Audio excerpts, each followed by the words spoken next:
The blazing sky over Arizona cast a deep orange light across the highway as Emma drove in silence, relishing the rare peace of her late-night journey home.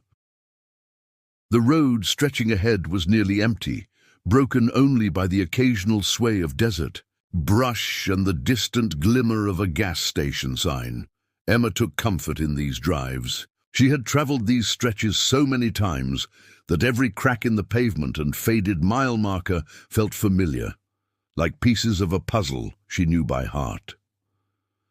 The whine of sirens shattered the calm. At first, Emma registered the sound with only mild annoyance, figuring it was another rush to a car crash or some petty dispute in the next town over.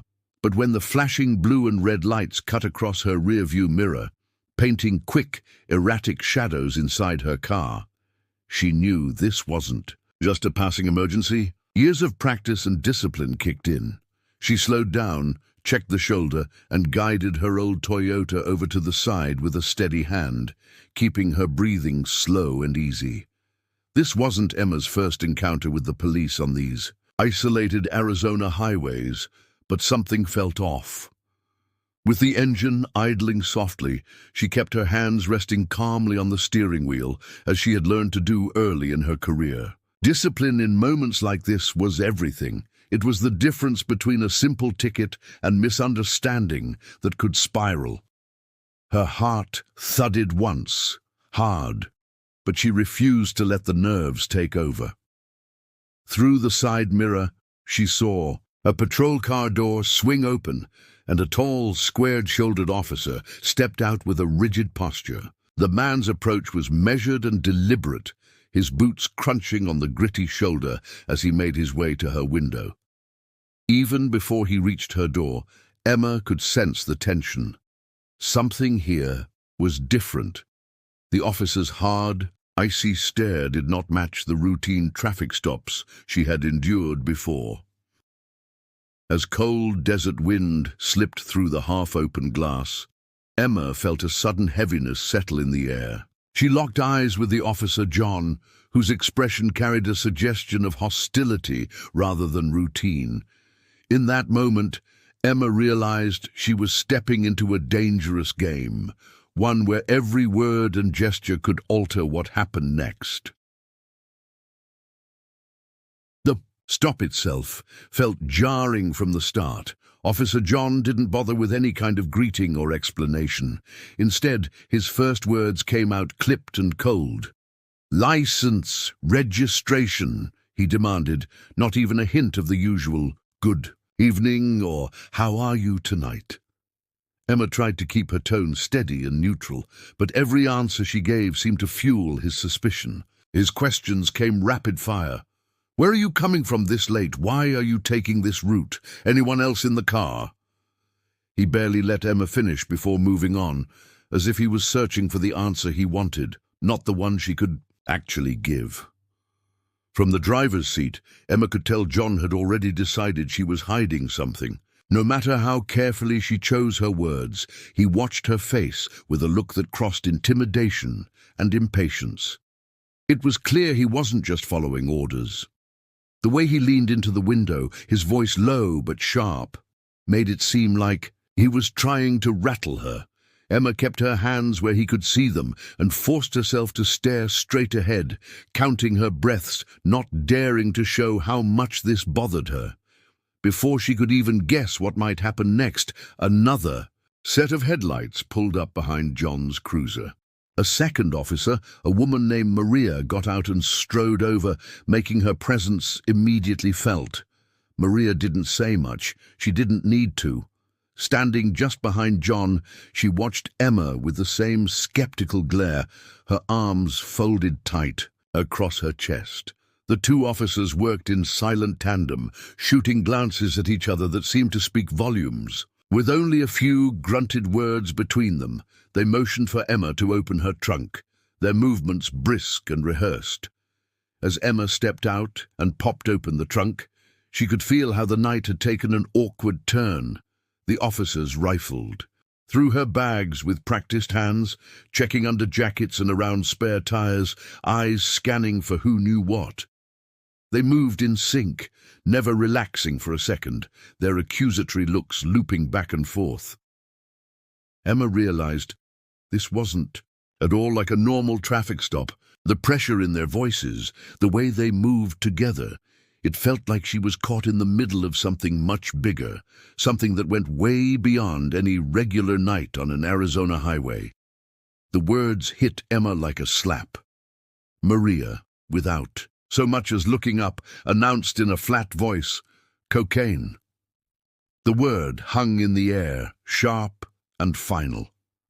For a moment, time seemed to slow. Emma's mind buzzed with disbelief. She stared as Maria held up a small plastic bag as if she expected everyone present to know exactly what it was supposed to mean.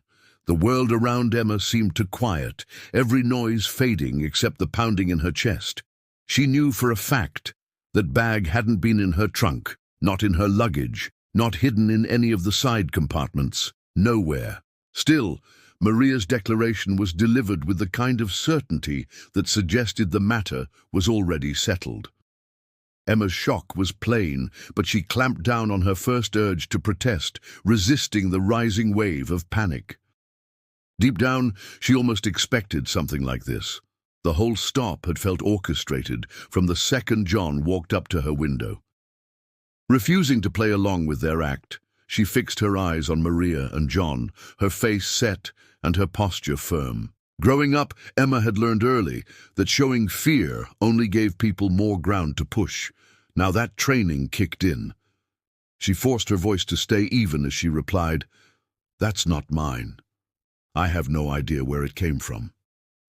Neither officer even blinked. John began radio chatter, speaking in hushed but urgent tones, while Maria seemed to catalogue each of Emma's reactions, as if rehearsing a story for a report she'd already planned to file. It was now painfully clear that this was no simple mistake. Emma felt the injustice pressing in on her chest, but did everything she could to stay calm. She had spent years in jobs that required her to adopt new names and histories, always hiding in the background. Those experiences gave her nerves of steel when it counted most. She wouldn't let herself break down, not now. Every time she looked back at the officers, Emma refused to let her gaze flicker. She would never give them the satisfaction of seeing her fall apart. Even as they spoke to each other in clipped, low voices, as if confirming details in advance, Emma knew this setup was deliberate. She understood now she wouldn't be able to trust anyone in uniform tonight, and that for the moment her only option was to carefully watch and remember everything. The next moments unfolded in a blur that felt both unreal and painfully sharp. One of John's hands guided Emma out of the vehicle, while Maria snapped cold metal cuffs around her wrists. The desert night pressed in, colder now, as Emma took in her surroundings for what felt like the 100th time. There was no comfort left in her old Toyota or the familiar shadows of the highway. She tried to keep her head up as they walked her to the back of the cruiser, but the humiliation stung. The officers didn't speak, except for clipped instructions. Inside the car, Emma braced herself for what would come next. When they reached the county holding facility in Tucson, everything became even more impersonal. Harsh fluorescent lights buzzed and flickered overhead as Emma was led through long, echoing corridors. The air was thick with tired resignation from other officers and the low hum of distant voices. Nobody called her by name. They just read her file number, repeating it again and again. A guard with a flat expression took her fingerprints. Another checked her clothing and belongings, every step a reminder that she had been reduced to just another case in the system. The concrete walls of her cell felt unnecessarily close, a kind of tightness that made it hard to take a full breath. The bunk was nothing more than a slab with a thin blanket, and a single bolted-down toilet completed the scene. Emma sat quietly, forced to listen to the footsteps of guards out in the hall, the buzz of the intercom, and the clatter of handcuffs. From somewhere nearby, the The routines of the place, meals slammed through a small slot, lights flashing on and off, guards scanning with practiced disinterest, could easily eat away at someone unprepared for them. But Emma was no stranger to these kinds of systems. She'd spent years on the margins, learning how bureaucracy could wound in ways that weren't always visible. Emma made a point of watching everything. She took mental notes of every guard's badge, every offhand comment, and every coded look between staff. When guards whispered, she learned to pick out names and remember details. She realized quickly that survival wasn't just about getting through the day, but about remembering everything, even the smallest gesture or word. Each little defeat, every insult or indignity, she chose to store away, not as trauma, but as another way to fight back. No matter how grim things looked, Emma quietly promised herself that she would not let this place beat her. Every day was a new chance to resist. The shared cell offered little privacy or comfort. Emma found herself surrounded by 5 other women, some sitting silently on their bunks, others whispering in low voices. The weak overhead lights flickered on and off, making it impossible to know if it was day or night. Sometimes hours seemed to crawl by, each minute stretched by constant interruptions, yelling from another cell, the slam of a gate or a guard barking at someone down the hall. Time lost its meaning in that cramped space. The noise blended into a steady background hum, as if the jail itself was determined to keep the women tense and off balance. Emma kept her eyes open, quietly studying the women around her. They all carried invisible burdens, a mother separated from her kids, a teenager with a long-heeled black eye, an older woman who stared at the floor and never joined the conversations. Each set of eyes told a different story. Sometimes Emma caught snatches of conversation about crooked court deals or arrests that never made sense. She realized most women here were victims of a system that rarely cared what the truth actually was. Even while trying not to draw attention, Emma's mind worked non-stop. She began to put together mental blueprints of the entire block. She tracked when the guards came by on their rounds, which corners the cameras couldn't quite reach, and where the older pipes groaned the loudest, under the floor. Every day she filed away new observations. How one guard paused for cigarettes at the far window, how another always fumbled with the keypad on the side door, and which inmates knew how to get extra food without being caught. Despite feeling isolated and degraded, Emma refused to let the situation crush her spirit. Any time humiliation came, whether it was a snide remark from a guard or a pat-down in front of the others, she swallowed her anger and forced herself to stay focused. She knew survival here required more than strength. It was about adaptability, resourcefulness, and keeping a cool head. She listened more than she spoke, searching for possible friends or safe contacts, never forgetting that winning trust in here could be a life raft. Emma never allowed herself to lose hope. Her purpose pushed her forward. Escaping wasn't just about freedom. It was about proving the truth and righting the wrong that put her there in the first place. Emma's biggest headache wasn't just the cell or the guards. It was the silence coming from her contact, Michael. He was her closest link to the network that shielded people like her across Arizona, always on call to step in if things went sideways. But Michael had gone dark. She knew from past instructions that radio silence was part of protocol, especially over weekends. Still, the knowledge that she wouldn't be able to reach him until Monday gnawed at her nerves. Her usual backup plans, so carefully built and guarded, now felt like distant memories. The layers meant to keep her safe had become walls cutting her off from the help she needed the most. With each passing hour, Emma's sense of isolation grew stronger. She played over the last 24 hours in her mind, dissecting each decision. She regretted not texting Michael about her planned route that afternoon.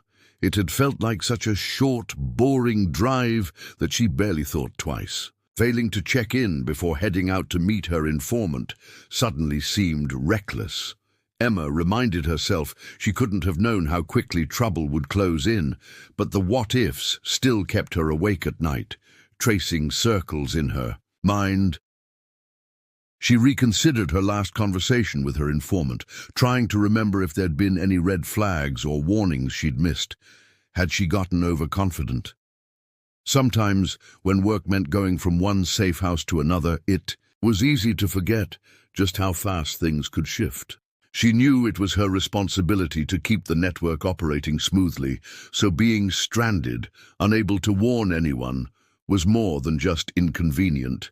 It left her vulnerable in ways she didn't want to admit. During the rare moments when the cell was quiet and the others dozed or stared out the tiny window, fear started to creep in. It wasn't the panic of someone new to this world, but a bone-deep dread of what could happen if she stayed invisible for too long.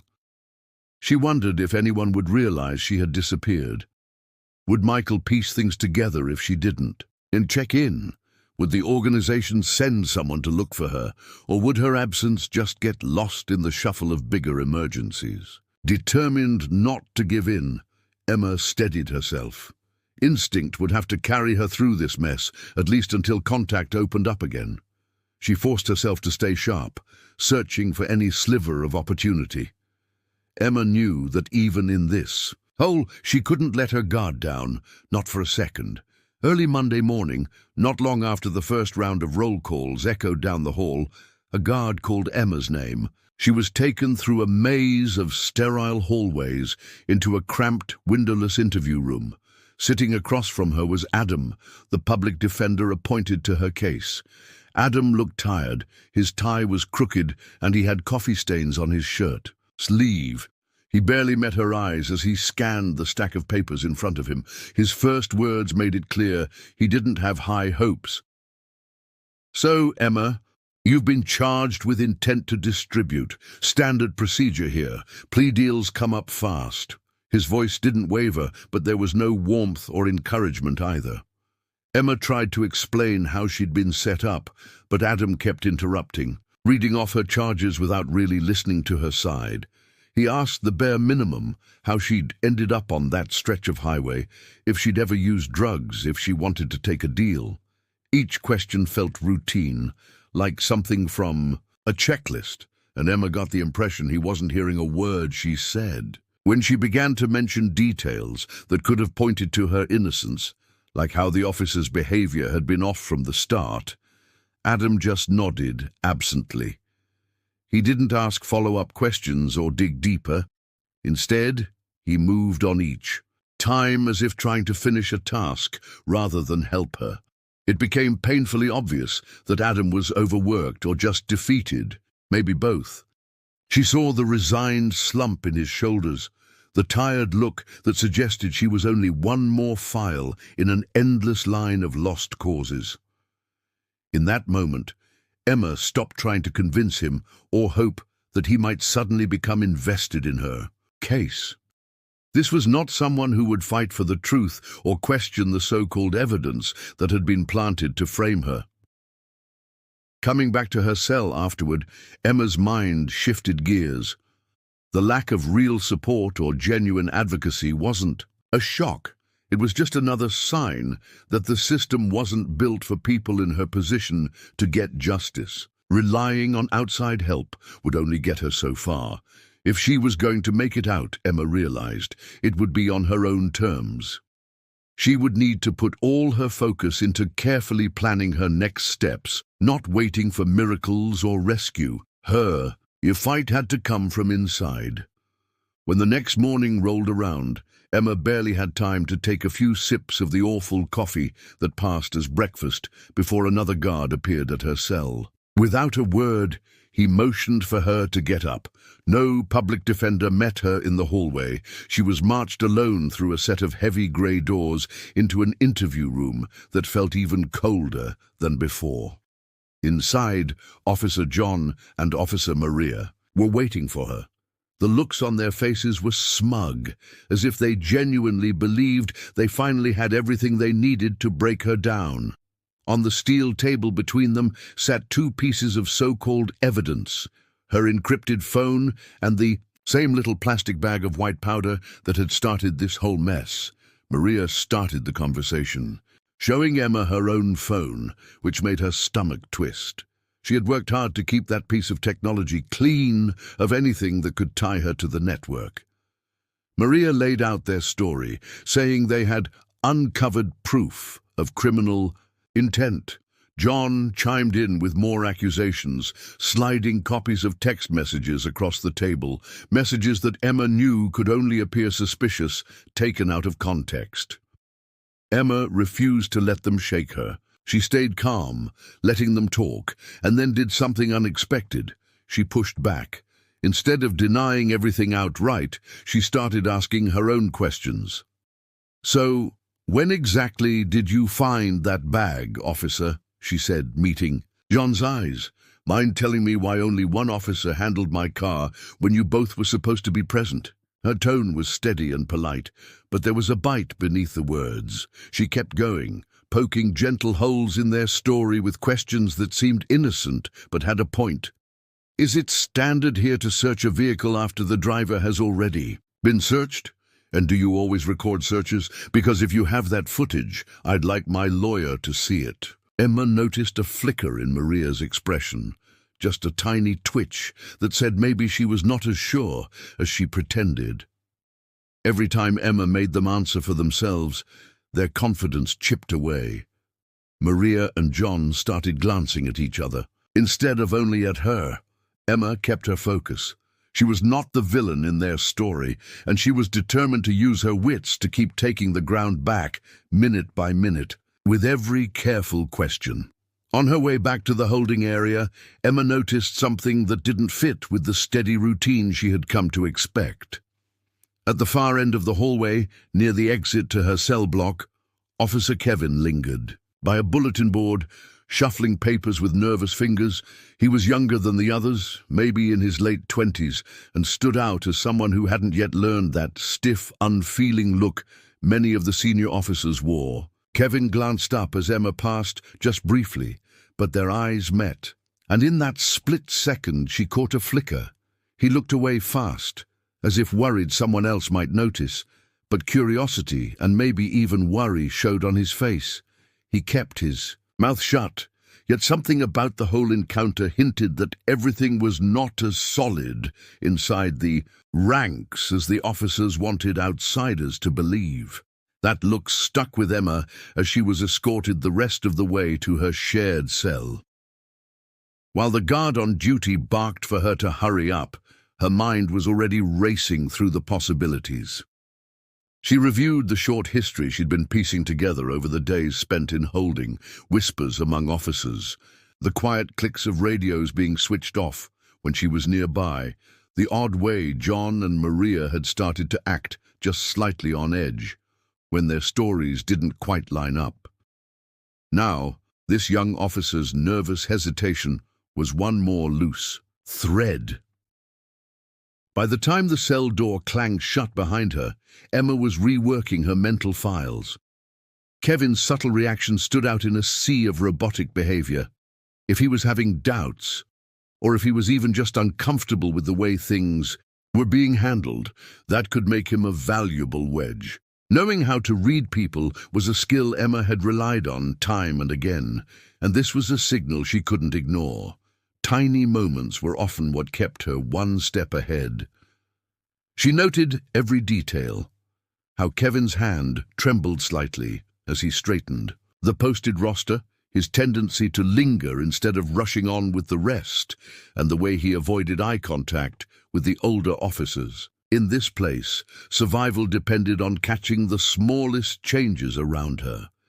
Emma quietly started to reshape her approach, thinking through every exchange, replaying words and body language, hunting for her opening, not just to save herself, but maybe to break the silence that protected everything wrong in this place. Back in her cell, surrounded by the sounds of restless breathing and quiet mutters, Emma leaned against the wall and let her thoughts drift to the past. Night had settled over the Phoenix Detention Center, and the fluorescent lights, temporarily dimmed for what passed as sleeping hours, cast a dull glow that felt more unsettling than comforting.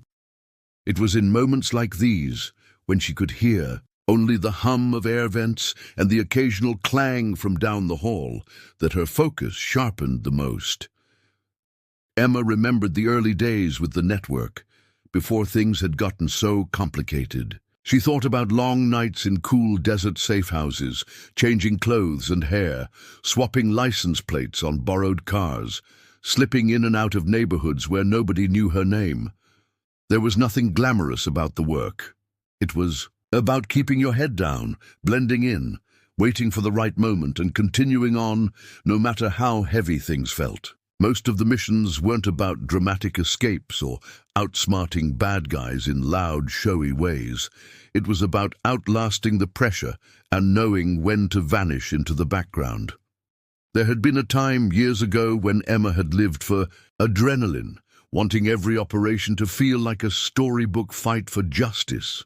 Now she understood something deeper. Real infiltration was about patience, about being as ordinary and forgettable as possible. Nobody noticed you if you smiled. At the gas station, Clark walked with purpose, but never in a rush, and knew how to ask for directions in all the right local ways. Emma had spent months living as different women, collecting bits of each new city she passed through. Favorite breakfast joints, shortcuts behind grocery stores, coffee orders that marked you as a regular. Memory after memory came back, and it was all connected to her situation now. She realized her survival, right there in that cell, depended on the same things: being invisible when it mattered, knowing when to speak up, and when to let suspicion fade away. What seemed like weakness, quietness, waiting, letting others think you were defeated, was often the only way through. Every operation that had gone well in the past had required her to trust her timing, hold on to what she knew, and resist the urge to act before she saw a real opening. Emma breathed in slowly, feeling her nerves start to settle again, holding on to the skills that had always seen her through danger before. It was strange how, once Emma started putting the scattered pieces together, she could see the larger pattern hanging over Phoenix, like smog. Sitting wakeful in her bunk, she filled in blanks using information she'd memorized from past assignments and whispered reports. It wasn't just her case. It was the city itself, a place where the system was so tangled up in questionable arrests and lost evidence that you could almost hear stories of it leaking from the walls. She remembered hearing conversations that had nothing to do with her but always seemed to end with, "Well, do not fight it. That is just how Phoenix works now." Emma's thoughts turned to Officer John, whose name she had seen before, years back, tucked in those confidential network updates. His methods had always drawn a red flag: sudden busts that fell apart when taken to court, suspects who vanished from records, files sealed with barely a signature. Emma realized now that her routine traffic stop had never been random. John's approach, the way he applied pressure, and the confidence he'd shown with Maria in that interrogation room she'd seen. That dance described before, always in the grey areas where the truth went to disappear. It was different now, though. She'd gone into the work thinking she could keep it professional, stay detached, but the small injustices had piled up. When she'd exchanged that glance with Kevin or heard the fatigue in her public defender's voice, something shifted. It was more than just another mission. It was personal.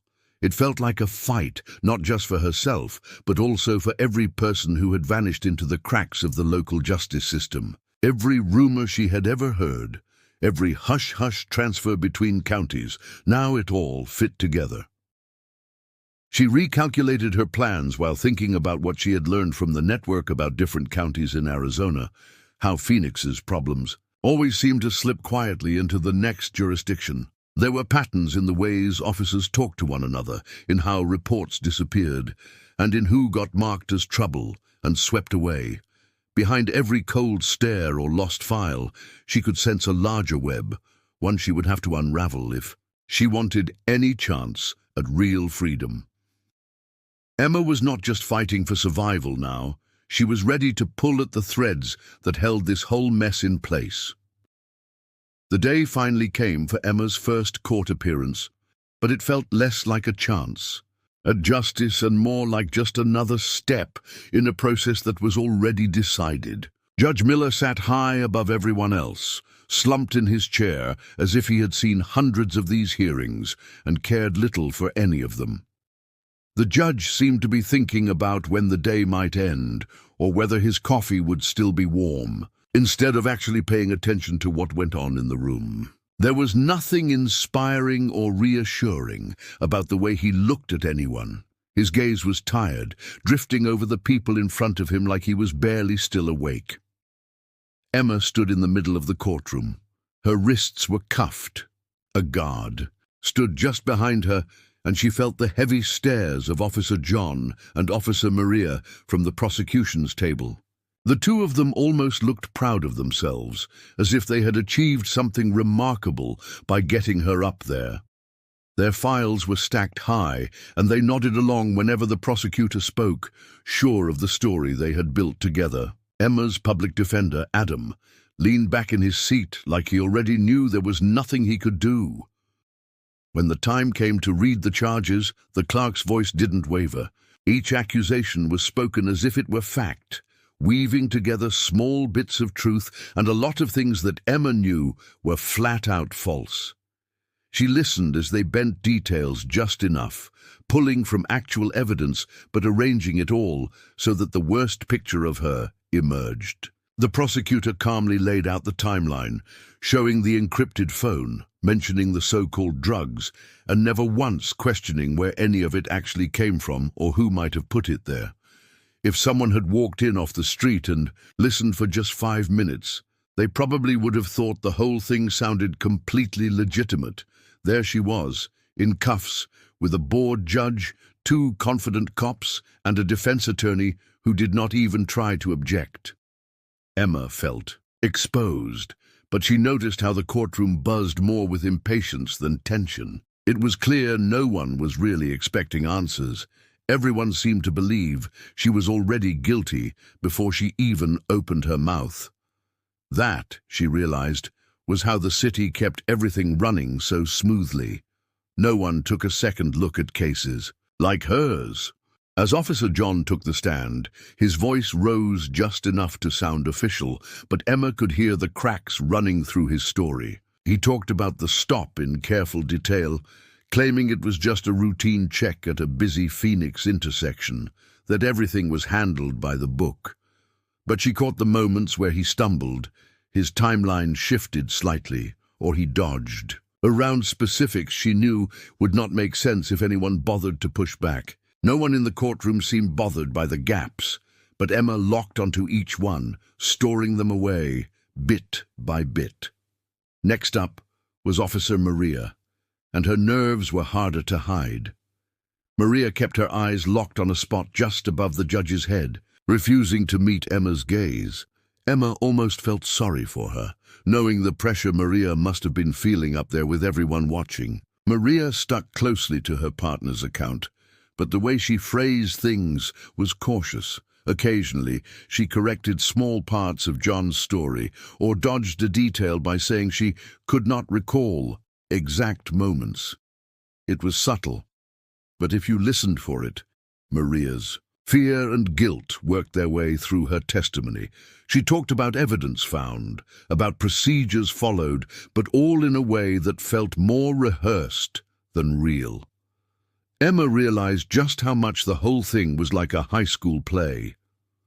Officers, John and Maria, played the heroes, doing what they could to keep the city safe, at least in the eyes of the court. Judge Miller settled into the role of the all-knowing authority, letting the routine carry on with only the lightest touch. Even her own lawyer read his lines, mumbling out objections that were half-hearted and quickly dismissed. But Emma would not just play her part. With every contradiction in their stories, every sideways glance or nervous twitch, she gathered her strength. The truth ran underneath everything they said, and it was only a matter of time before it broke the surface. Her calm, steady presence was starting to get noticed. A few people in the gallery exchanged glances, shifting in their seats as if they too sensed something was off. While they all followed their scripts, Emma was planning her own way forward, ready to flip the story the minute she saw a crack in the performance.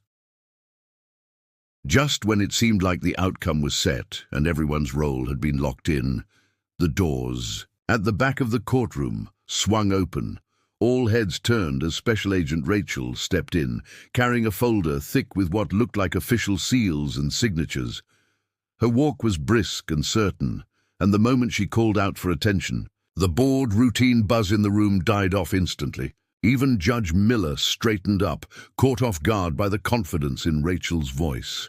Rachel did not waste time or words. She moved right to the front of the courtroom, handed sealed documents directly to the judge, and announced, "These records are the result of a long-running investigation by federal authorities." The courtroom held its breath as the judge, suddenly alert, scanned the top pages. Off to the side, Officer John's jaw clenched, and Maria shrank back with wide eyes. They looked as if the ground was starting to slip beneath them. What Rachel had brought forward wasn't just some bureaucratic paperwork. It was months' worth of surveillance records, transcripts of phone calls, and copies of files that had supposedly gone missing from the precinct. Every bit of evidence pointed to patterns of misconduct, irregular bookings, altered logs, and evidence checked out under fake signatures, things that matched up perfectly with the shady stops and neat lies tied to Emma's case. Rachel read from the documents with calm authority, her tone making it clear she was not looking for debate or spin. The mood in the courtroom changed fast. People who had seemed impatient before were now wide-eyed, whispering quietly, trying to figure out what this meant. Emma watched as the officers and even Judge Miller realized the usual story would not protect them today. The certainty was gone from John and Maria. They shifted in their seats and avoided eye contact, a world away from the cool confidence they had shown just an hour earlier. For Emma, it all came together. She saw power flip sides in real time. The same people who had run the show minutes ago now looked lost. The system, so sure of itself, was shaking for the first time.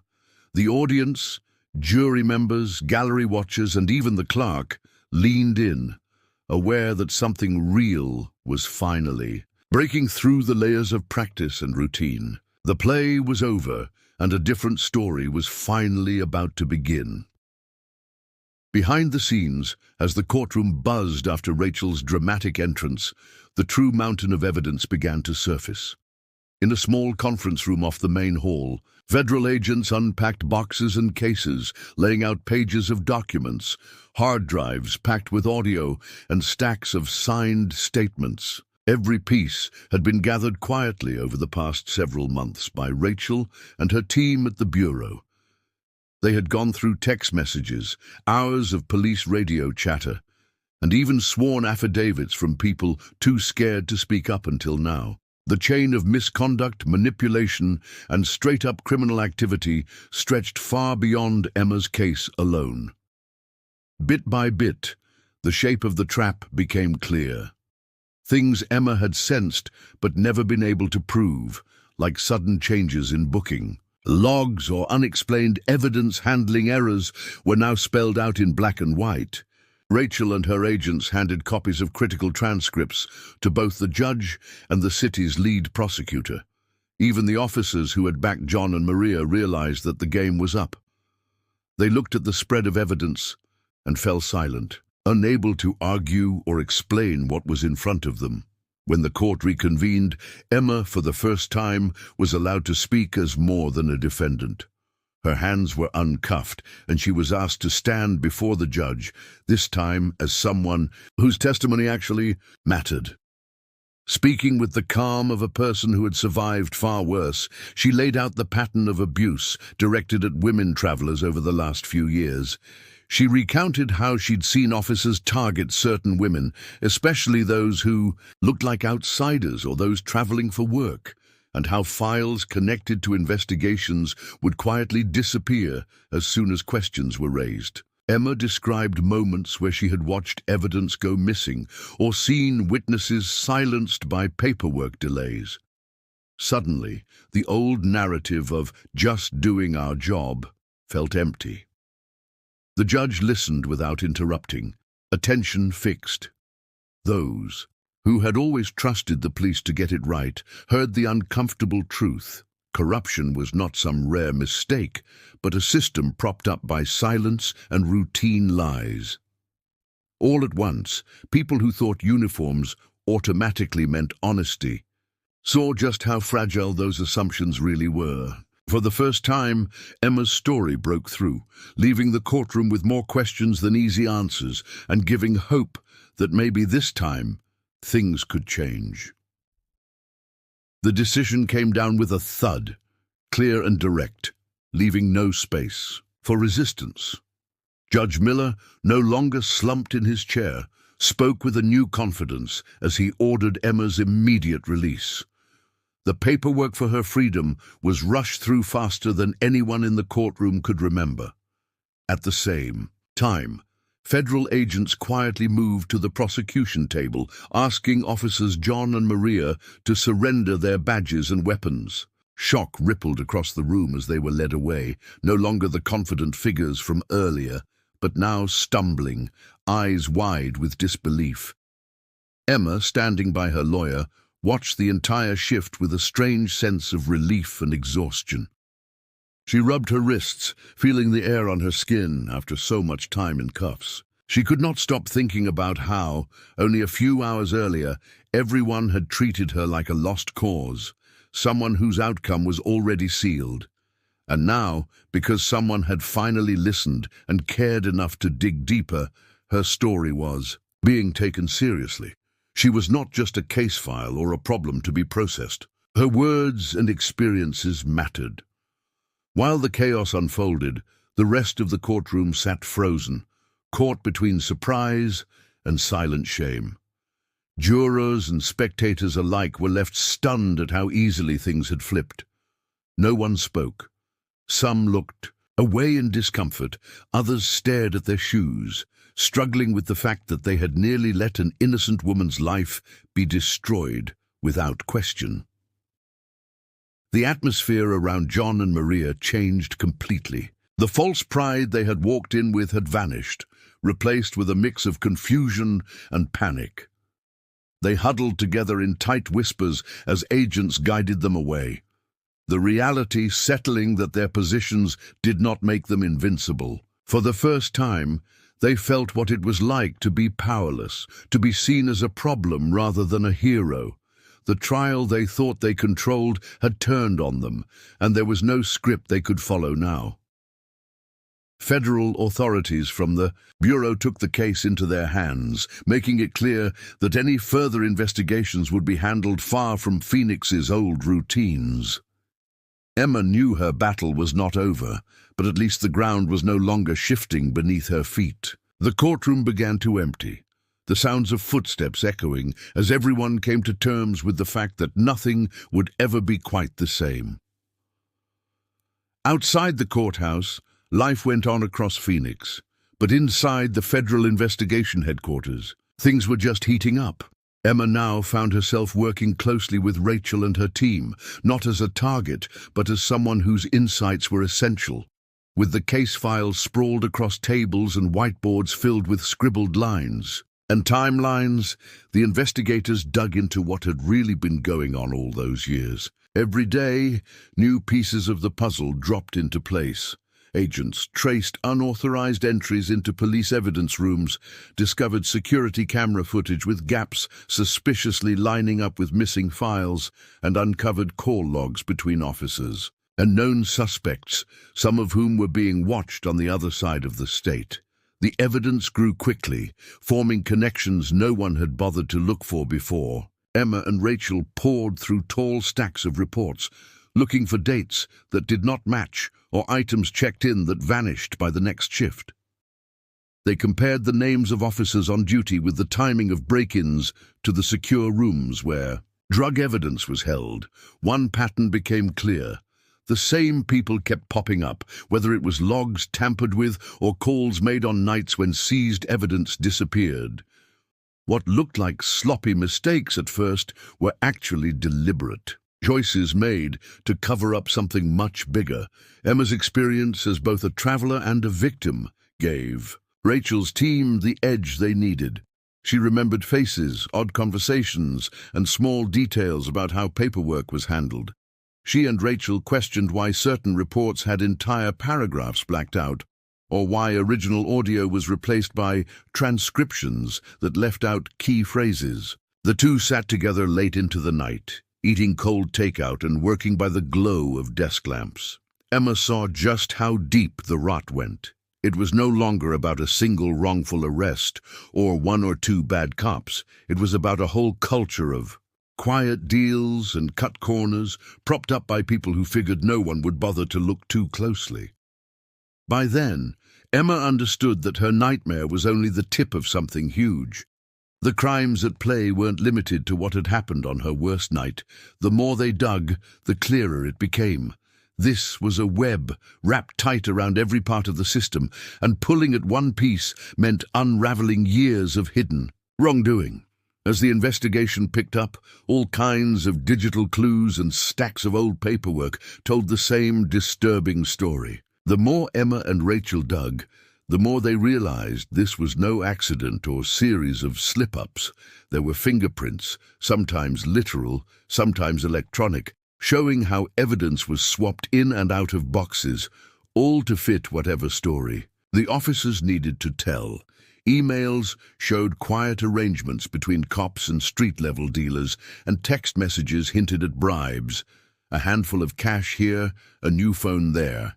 Some victims had been coerced into silence, given harsh warnings, or threatened with losing their jobs or homes if they spoke up. Those who did manage to complain usually found their reports conveniently lost or ignored. Every single accusation against someone like Emma was not just a random mistake.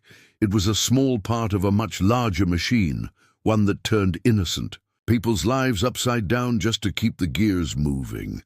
Rachel pointed out how clear it had all become, now that they could see the pattern, that no single person had made it happen alone. The web was held together by all kinds of silent agreements, each one feeding the next.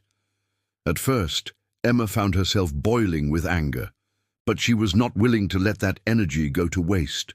She pressed Rachel and the rest of the investigation team to go beyond just putting a few bad actors behind bars. She wanted every file reviewed, every manipulated case reopened, and every person who had been railroaded by the crooked system given a shot at a real defense. Emma used her growing voice to speak with lawyers and reporters, insisting that fixing things meant more than revenge or headlines. She spoke up at city meetings, telling her story and the stories she had collected from others who were too scared to speak publicly. Emma argued that real justice would mean rebuilding the lives of people the system had damaged for years, finding ways to clear their records, get them work, even just offer basic apologies. She called for new oversight, better training, and more checks so that this could never happen again. For her, this fight was no longer just about clearing her own name. It was about demanding a little bit of dignity for those whose worst day had turned into a lifelong sentence thanks to the lies and the cover-ups that had run through the Phoenix justice system for far too long. A few weeks had drifted by, and Emma found herself back at the steps of Arizona State University. But this time, things could not have felt more different. Gone were the constant stares of suspicion, the anxious weight of handcuffs, and the anxious shuffle from one court date to the next. Instead, she stood in the familiar sunlight, her steps slow, pausing near the main entrance where students hurried past, juggling backpacks and coffee. A small group of folks gathered nearby. Some were students whispering to each other, a few reporters clutching notepads, and even a handful of community members who had followed Emma's story in the local news. There was no applause, just a quiet hush that settled in the air as she walked. Some recognized her right away, their expressions thoughtful, maybe even a little humbled. Instead of the suspicious glances she once felt everywhere, Emma noticed only respectful silence. It was not so much awe as it was understanding, a wordless realization that what one person can endure, what they can stand up for, shakes something loose in the people watching. Emma did not look for news cameras, and she certainly was not chasing some moment of glory. She was here for something bigger. Her focus was on the changes she wanted, real, lasting fixes so no one else would face what she had. She had started meeting with state officials and community groups, pushing for rules that made it harder for cases to slip through the cracks. She joined talks about how police training needed to include more than just the letter of the law, but real lessons in fairness, bias, and dignity. As she reached the top of the stairs, Emma made eye contact with a young woman, maybe 19 or 20, standing with a book clutched to her chest. Their eyes met for only a moment, but so much passed between them, a sense of shared hope and resolve, the way courage can move from one person to another without a single word spoken. Emma smiled, and in that smile was the truth that even after everything, new roots of hope could take hold in the most barren soil. She kept walking, knowing she had helped plant something lasting. The day felt quieter than she expected, but Emma realized that sometimes genuine change starts not with cheers or speeches, but with small, silent gestures that reshape what everyone believes is possible.